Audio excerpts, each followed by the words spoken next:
Over the course of working with makeup and talking about color theory, as well as being a human being on Earth using makeup, there has been one question that plagues humanity, and that is, why does it turn orange? I think a lot of us are scarred from shopping bronzers at the drugstore in like the 90s and the 2000s, and there was like one shade of bronzer and it was orange. But it's a pervasive issue for some people, and today I'm going to use it as a jumping off point to talk about why some people experience a huge difference between the color that they see in the pan or in the bullet and the color that it shows up on their skin. Why your skin changes the color of the product that you're putting on it. We're gonna be talking about color cosmetics today. We're not gonna be talking about skin tone matching. That's like a whole different ball of wax. All that said, there are a few disclaimers here. One, there is awesome orange makeup. Like, orange doesn't necessarily mean bad. It's just when you didn't want it to be orange and then it turns orange, that's bad. And sometimes makeup is just bad. There are things out there that are just bad and don't look good on anyone and turn orange on everyone because they're bad. Also, I'm sure a lot of you have experienced foundations oxidizing. That's another reason that something might turn orange that doesn't have to do with what we're talking about today. And sometimes shade ranges suck. These are all just kind of other reasons that makeup might turn orange on you. But again, we're gonna be talking about all of the ways that colors, I say the word alchemize on certain skin tones. I would say that they change on every skin tone a little bit, but it's really more like frustrating for a certain group of undertones. So if you came to this video so at the end of your rope wondering why you keep buying things and they look bananas when you put them on, I am here to help. I hope I can answer your questions today. If I don't, make sure and leave them in the comments down below. I'll do my best to answer them there. Before we jump into the curriculum, if you're new here, I have an entire playlist on color theory as it pertains to makeup. So if you have any other questions about color theory or the way that things behave on your skin, definitely check that out because the answers might be in there too. I'll just go ahead and link that below in the description. I'll link it at the end of the video too. And let's go ahead and jump in.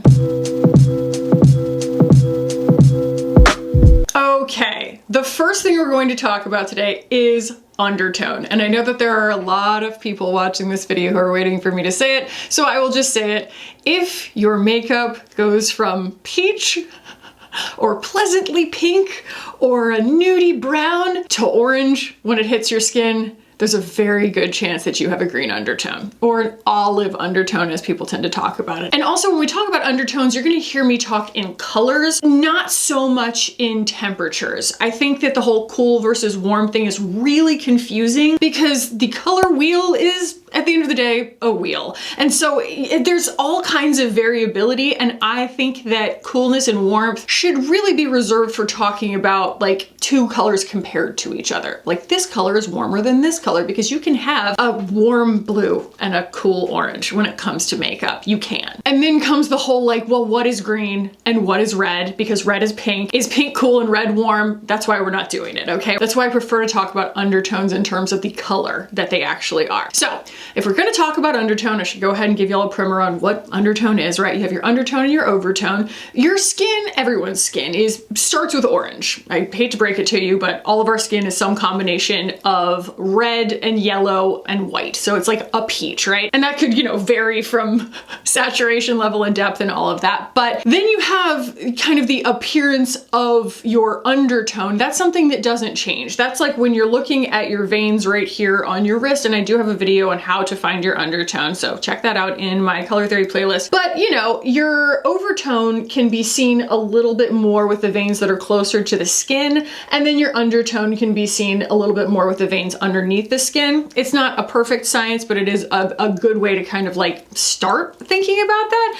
So, you know, for me, I have a neutral undertone. Like, there's really not much to it other than like a balance of yellow and red and white. And then my overtone can kind of get a little more golden sometimes depending on how much sun exposure I have. And that's why some people's skin tones change and their makeup has to change throughout the year. Their undertone stays the same, but their overtone can change drastically, like people who really, really tan. My good friend Steph at Beauty Unhyped on Substack wrote an incredible piece about how her makeup changes seasonally because she has an olive undertone and she gets quite tan in the summer. I highly recommend checking it out. She put a ton of work into this post. And also overtone can include things like irritation and rosacea and all sorts of things like that. So that's why a lot of times our perception can be skewed by overtone, but I just want to remind everybody, like, your undertone is something that's a constant. And your undertone can be any color. It can be any color around the color wheel, but when you look at the color wheel that I've put together, you can kind of see a spectrum of skin tones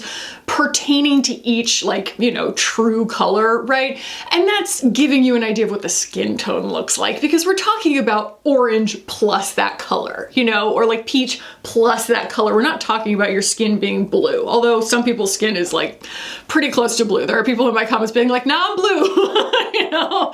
So like, I don't want to discount that either. There can be any undertone at any skin tone level. There's no real hard and fast rules, and it can be so beneficial, especially if you're incredibly frustrated by makeup, to gain a really good understanding of your undertone, because it's going to help you, well, it's going to help you navigate your makeup, but it's also going to save you a lot of money. So I'm going to continue using green as an example. Now you can have a yellow green or blue green, but we're just going to talk about green. So with that in mind, why does a nude blush turn orange on a person with a green undertone? And it's a very simple exercise of looking at the color wheel. What's on the other side of the color wheel from green? Red, pink. Red and pink, I mean, we're just talking about whether or not it has white added to it, right? But red and pink are effectively the same thing when it comes to makeup. And so the green, because it's also diluted with white, is neutralizing the pink in the peach. And when I say neutralizing, it just kind of comes to a pleasant beige. It's not like it makes it invisible, but it kind of makes it into sort of just a beigey color.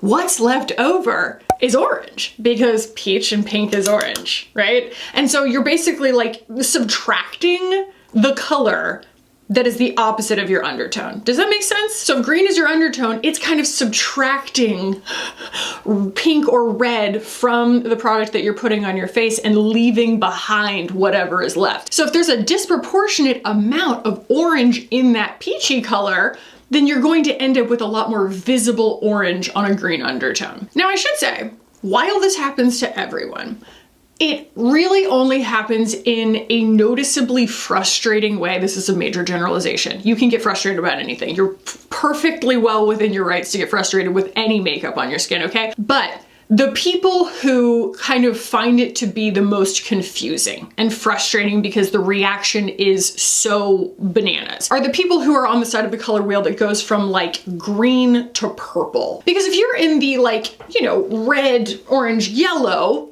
side of the color wheel, your undertone is basically just like agreeing with the natural color of all of our skin. And so with some variations, some exceptions, most things are going to look on your skin the way that they look in the pan. Now there are going to be exceptions to that. If you have a very warm undertone, you might find that like eyeshadows turn sooty on you because a cool tone is fighting against your warm tone and it's turning like overly beige, like in a way that kind of just looks muddy and gray. Like a cool tone will turn ashy on a warm undertone because they're just like, they're neutralizing each other so much that it becomes like an unnatural color. That's sort of the extreme end of like an orange or red, like very saturated undertone, or even a very saturated yellow undertone. But it is less common and less commonly frustrating than the folks over on the, again, the green to purple spectrum, because most makeup is made for the yellow to orange to red spectrum. It's just made to be easier for those skin tones.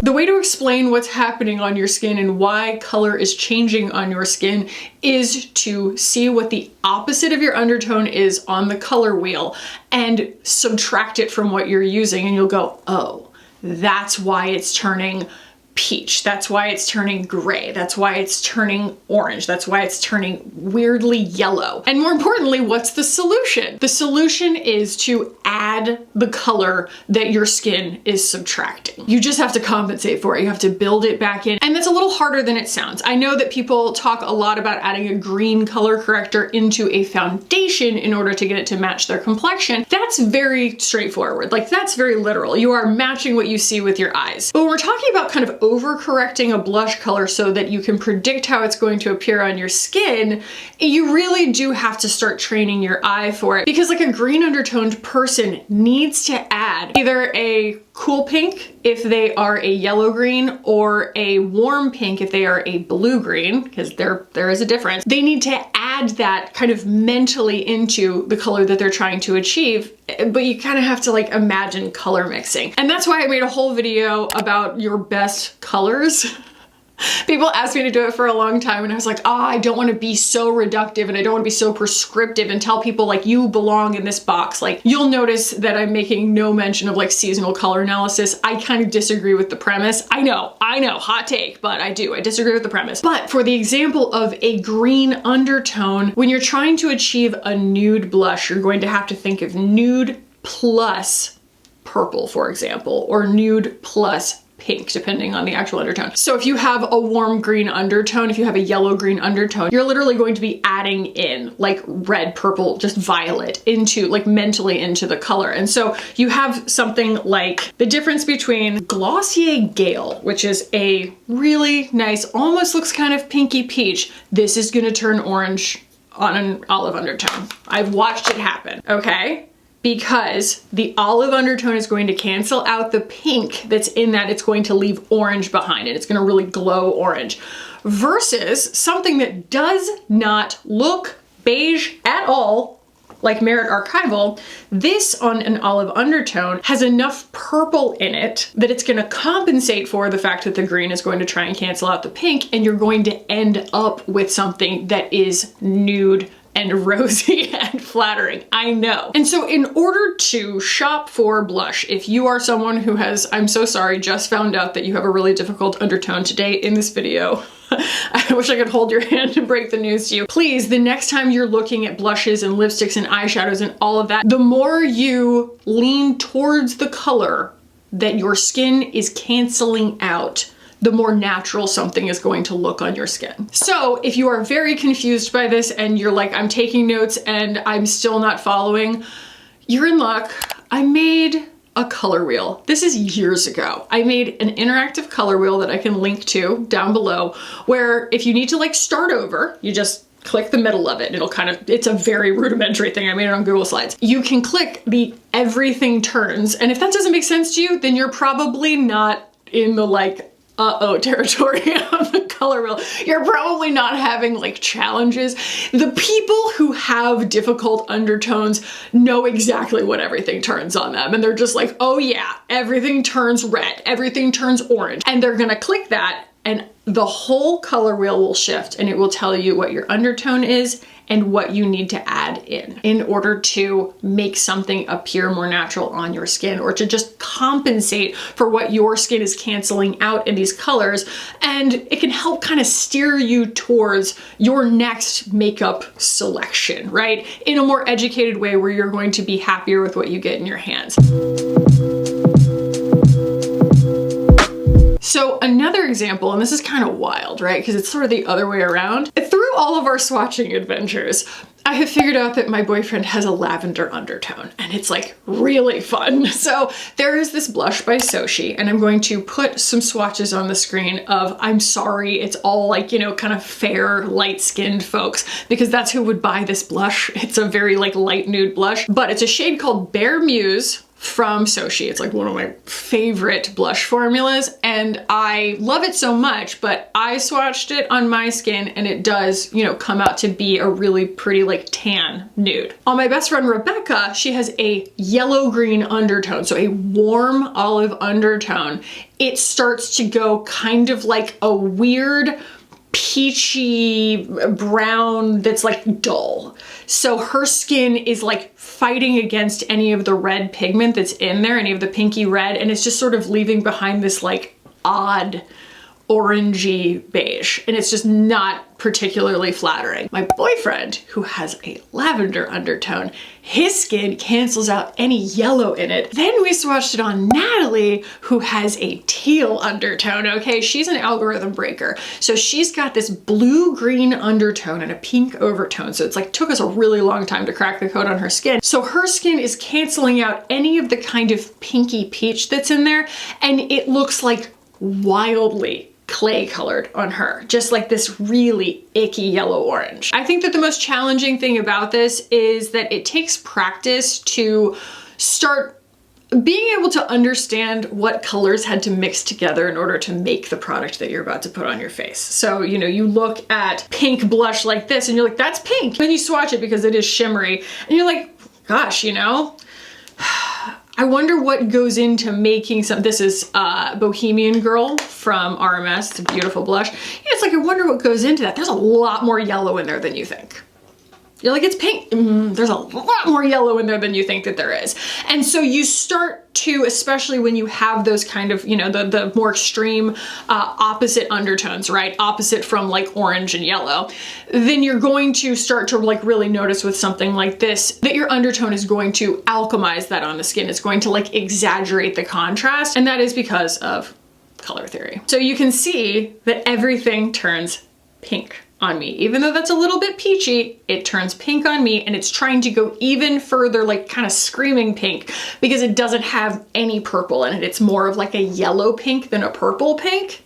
And so that's why it's starting to look a little bit yellow as I swatch it. But then you look at something like Pat McGrath Flirtatious, which is a, you know, a pinky nude, right? And it does still go peach and often orange on people with very pale green undertones. So like, don't, you know what I mean? This is not like the most mauve thing in the world, but it does have more mauve in it. And so my skin turns it this gorgeous beige color. Because even though it's trying to cancel out any purple that might be in there, I've built it in. Like, I've built the purple in, so what remains is beige. If you don't have that yellow in your skin to fight the purple, you're gonna see a lot more purple. And if you do have the green in there in your skin that's gonna fight any of the pink that's in there, you're going to get a lot of orange. I'm hoping these exercises are helping make it make sense, but that's why the interactive color wheel exists. Also, you can just kind of click around in there and be like, okay, you know? Let's talk about contrast, because I know a lot of people are watching this right now, my mother included, being like, no, I do not have an olive undertone, I do not have a blue undertone, I do not have a purple undertone, I have a perfectly neutral undertone, but everything turns red on me. Everything turns hot pink on me. Everything turns like a weird gray brown on me. That is more likely a contrast issue. And if we're talking about contrast, well, I need to go ahead and explain what contrast is. Contrast is the difference between the darkest part of your general appearance, you know, your face and your hair and all that, and the lightest part. How different those things are. So a very deep skin tone with black hair has low contrast. A very pale person with light hair has low contrast. But both of those, because they are so extreme, can get away with high contrast because in and of themselves, they have more definition to their features, if that makes sense. But kind of as you move towards, you know, the intermediary places on the spectrum, and you have someone like me, right? I've got like medium dark hair and pretty pale skin. I'm like medium contrast. There is a video to diagnose your contrast. It's pretty straightforward. You grayscale your face, okay? And then I have a little website where you can, like, you know, put in your hexadecimal codes of the grays and, you know, determine whether you're like where you fall on the scale. But contrast determines, for example, whether black looks natural on you. You know, like, I don't wear black mascara because I don't have anything in my appearance that gets that dark. Like, no matter what, it's just gonna look a little bit off on me. It's gonna look a little too much just because it is truly the deepest, darkest spot on my face, noticeably so, because nothing else is that color. And so if you want the eye to like be comfortable, I'm not telling you how to live your life, you know what I mean? Wear black mascara if you want to, but if you want the eye to just kind of be comfortable and not like go to one thing specifically, you stay in your contrast, and that's what's going to like make things look more like quote unquote at home. But the thing about contrast that can kind of throw people is that it is very, what do we say, mutable. It's changeable. Your contrast, you can change it. You can change the color of your hair. Often as we age, our hair goes gray, our eyebrows disappear, our eyelashes become sparse, and that very much on a fair-skinned person is gonna lower your contrast, and on a deep-skinned person, it's going to increase your contrast. I mean, it's pretty straightforward when you think about it, but that can be kind of surprising when you're used to shopping for makeup for your previous appearance that you're used to. It's like, this lipstick used to work, now it looks clownish on me. Like, why is that? It is not necessarily because the undertone is a bad match. It is about chroma. Chroma is pretty much the same thing as talking about saturation. It's just how much gray is added to a pure pigment in order to saturate it or desaturate it. And so a very desaturated color looks very, you know, dull and muted on the skin, and a very saturated color, like a high chroma color, is going to look really like vivid and bright on the skin. That's basically it. I'm only saying chroma because I also am going to have people with an art background like I have, and they're going to be like, what you're talking about is chroma. And it's like, if I don't say the word, then those people are going to be like, why didn't she just use the right vocabulary? You know, and so it's like, I kind of have to like speak to like both audiences. But when we're talking about saturation, it's a little bit interesting because yes, you can use saturation to create temperature differences. I know. I told you I wasn't going to do that, but we are talking about relativity. I'm talking about a contour versus a bronzer. On your skin tone, the contour is going to be less saturated. It's going to have more gray in it because we're trying to create the illusion of a shadow relative to the thing that's next to it. That's why I say temperature is relative. It's not about you being a cool tone person or you being a warm tone person. To me, it's about being the color of undertone that you are, and then, you know, using things that are cooler or warmer relative to one another in order to create the looks and the illusions and whatever that you're going for. But often the color that we're looking for when we're shopping for an item of makeup, we have the color in our head, but that color needs to be adjusted in one direction or another to go with your natural skin chroma, your natural skin saturation or desaturation. And I mean, you can use that to increase contrast if you want to. You know what I mean? You could wear a Taylor Swift red lip on pale skin, like go off. I have a whole video on, I'm sorry, I'm a broken record, but like this is a big series. I have a whole video on finding your perfect red, and I'm like, hint, this isn't red. Because often the color that it appears on your skin needs to match with your skin's natural saturation level in order for it to fit, again, visually with the rest of your face. But that also means that like the color in the bullet of the lipstick is not gonna be what you think it's gonna be. Like, you're shopping for a red, but like, you're not actually shopping for a red, you're shopping for like a mauve or like a muted rose or something like that. And when you get it on your skin, it's gonna look red. Ah, I know. So the easiest way to think about this is looking at your own kind of, you know, the lightness or the dullness or the brightness or whatever of your skin, and just saying like, oh wow, huh, is this lipstick that I'm saying is so clownish, is it because it's like the wrong color, or is it because it just needs to be muted? And you can kind of practice with like mixing things together, you know? I got my mom hooked on the Rabanne lip balm in Soul Kiss because it's gray, and you can kind of gray down anything with it, but you can also just apply it to your natural lip color. And my mother, having gray hair and gray eyebrows and, you know, everything else, and having really lost so much contrast, it looks incredibly natural on her, just alone as a lip balm. So as another example, I was in an Uber with my aunt, who's not really my aunt. I should say that because she doesn't look anything like me. She is 100% Italian.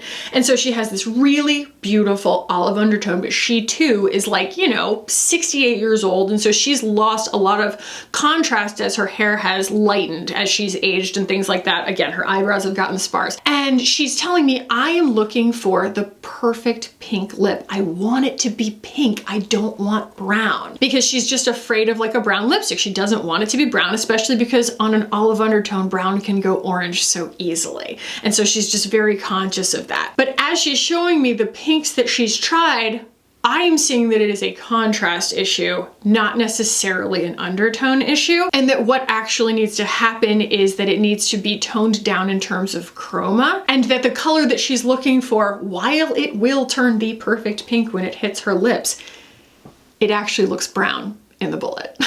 It actually looks kind of like a muted nudie brown to the naked eye, and it's going to transform against her skin and it's going to look pink, okay?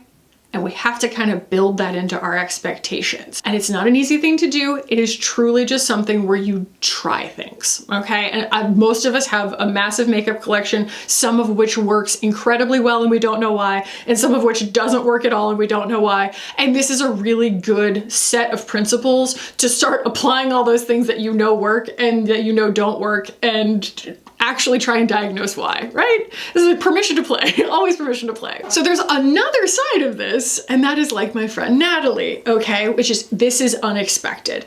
She is very pale, like paler than I am. Like she gave me her Chanel in B10 because this is too deep for her. Like she's very pale. But she actually needs things to be more saturated for her skin tone. Again, she's an algorithm breaker. It's like her skin undertone turns things gray, like gray on her lips, gray on her cheeks, like green gray. And so she actually needs things that are like more saturated and vivid than she would think, which is a particularly challenging thing because she's very pale. And so those colors tend to be kind of like severe and hard to manage on the skin. So if she's got this teal undertone, right, she needs to be adding like more vividness in, usually in the form of pink. And so when she finds the perfect nude lip, the perfect nude color on her cheeks, I'm usually looking at it in the pan and going, girl, that is pink. You know what I mean? Like I wear Chanel Boy, which is a very gray lip color, and she wears Chanel Easy, which is like so pink, and it looks just very like nude and natural on her. All that to say, sometimes it can go in the other direction where you're like, why is my skin turning everything gray? And my skin does that with eyeshadows. I have to be pretty careful because I have a little more yellow than neutral in my undertone, maybe in my overtone, whatever. The appearance of my skin is a little bit more yellow than it is like perfectly balanced. I am more of a warm neutral. And so when I put a brown that works for a lot of people, like a really neutral brown on my eyes, it's gonna combine because my skin is basically like canceling out the purple. It's not canceling it out in the sense that it makes it invisible. It's canceling it out in the sense that they're so polar from each other on the color wheel that they're making gray. So in that sense, I have to build more richness, not more of a color necessarily, but more vividness to an eyeshadow in order to get it to look at home on me. It is technically the same hue. The hue being like, you know, the color that it is, the proportion of colors that it is. It just needs to be less gray. It needs to be more saturated and more, it will appear to be more red because, you know, brown is, well, brown is 3 yellows, 2 reds, and 1 blue. They teach us that in hair school. But it's going to appear to be more orange in order to achieve brown on me because I'm compensating for the fact that on my eyes, yellow and purple make gray. Because most of the time, the colors on your eyelids are more literal than the colors you're using on your cheeks and your lips. You know, we use colors on our eyes that we wouldn't use anywhere else, even if it's a skin native palette. I know that that's a lot. I know that that's a lot. But I do feel confident that if this video isn't every answer that you're looking for, that you can probably find some really good clues as to the next thing that you're curious about in my playlist. And I'm not just being like, you know, go watch all my videos, subscribe. No, I mean, I make these videos because this is actually what I'm genuinely curious about. A lot of people are like, wow, this is overconsumption core about my channel. And I'm like, no. Like, I have no romantic attachment to this. I don't have a makeup buying problem. This is all tax deductible. I'm doing this because I am fascinated with color theory and I am addicted to finding the perfect product for someone. That's the one. That's the thing that wakes me up in the morning, okay? And rocks me to sleep at night. I love when someone circles back and goes, oh my God, you diagnosed my skin tone. I'm 50, 60, 70 years old. This is the first time it's ever made sense to me. You said that this product was going to be incredible on me. I bought it and it blew my mind. That's what I live for. I'm giving myself goosebumps thinking about it. I could do without the room full of makeup. Collecting makeup is not my particular passion. It's a hyperfixation in the sense that I want to bring people and their perfect product together. And I want people to be excited about it. I want people to feel beautiful in their products and feel equipped to shop for makeup in an excited way, in a way that makes them feel awesome, instead of in like I really hope that this doesn't go wrong. I feel helpless. I feel like I'm at sea kind of way. So that's why the color theory playlist exists. I know that, again, this is a lot. That's why I'm really trying to just isolate this principle in a video and not try and like extrapolate it too much. It's like, we want to talk about how the opposite of your undertone is what you need to be adding back in to your makeup in order to make a color cosmetic appear more at home on your skin and more like what you're going for, you know, the color in the pan. And that sometimes it is not about the actual undertone of a product disagreeing with your skin. It is actually about it just being too saturated or not saturated enough. So go forth and play. That is always my wish for you. And again, let's have ourselves a nice conversation in the comments, because I don't know if I'm going to be able to answer everyone's questions. This is kind of like one of those videos. I mean, the undertone video was the most like this, but it's almost like telling people like what their like sun, moon, and rising are. Or like giving somebody their chart and going, well, what does this mean? Because it's like everyone immediately is like, oh my God, okay. And they're like thinking, and they're like, well, what does that mean for this? What does that mean for this? And I want to answer everyone's questions, but this is math.